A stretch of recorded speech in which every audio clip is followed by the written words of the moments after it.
Dans la rue, le plus triste est rarement ce qui est, mais tout ce qui aurait pu être. Le grand gâchis des possibles, les ruines inutiles, une société riche, saignée à blanc, un humain digne, traité comme un chien sale. Ouais, même les miracles, ça se gâche. À petite comme à grande échelle, pour ceux qui trônent au sommet, comme pour ceux qu'on a poussés en bas de l'échelle, qui traînent au sol, au troisième sous-sol de l'indifférence. En quelques années seulement, au Québec, augmentation de 44% de l'itinérance, un élan exponentiel. Phénomène corrélé, pendant qu'augmente le prix des loyers, la qualité de la dope s'effondre. L'année dernière, c'est plus de 600 morts par surdose et encore plus de transports d'urgence en ambulance. Calvaire. La drogue dure semblait douce quand ça venait des cartels sud-américains. C'était le bordel, mais ça crevait moins.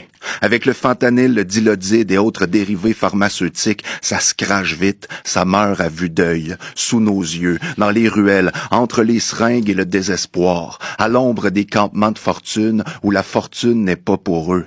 Les filles et les gars de la rue. Pas les rappeurs qui pensent qu'ils la représentent, mais les vrais de vrais qui l'habitent et qui la hantent, ceux qui rentrent jamais chez eux mais se planquent sous une bâche, celles qui se cachent, qui en arrachent jusqu'à la fin du mois, puis la fin du mois, ça commence le 2.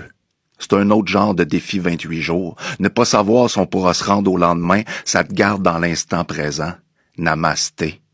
Puis y a pas que mes frères et sœurs dépendants, toxicos, dans ce petit point de bascule où les problèmes psychologiques deviennent des troubles psychiatriques. On en a plein des coucous dans la rue, des robineux à l'ancienne, des crissés-là du système, des craquettes, des crinqués et de nouveaux délogés de la mondialisation des marchés. Ils n'ont pas fini de nous faire marcher avec leur crise du logement.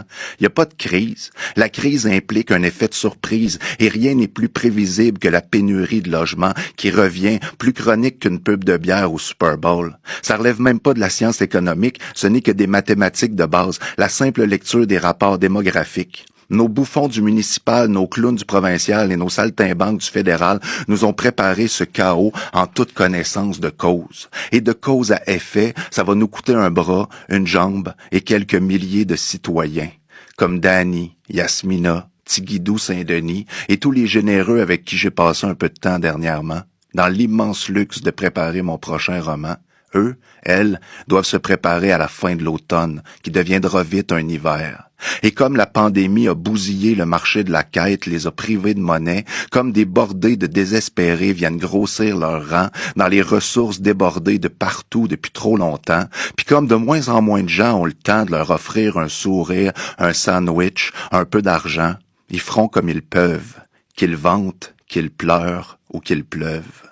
On peut regarder ailleurs, mais le monde tombe en ruine, et notre monde se ruine à chaque personne qui tombe dans la rue.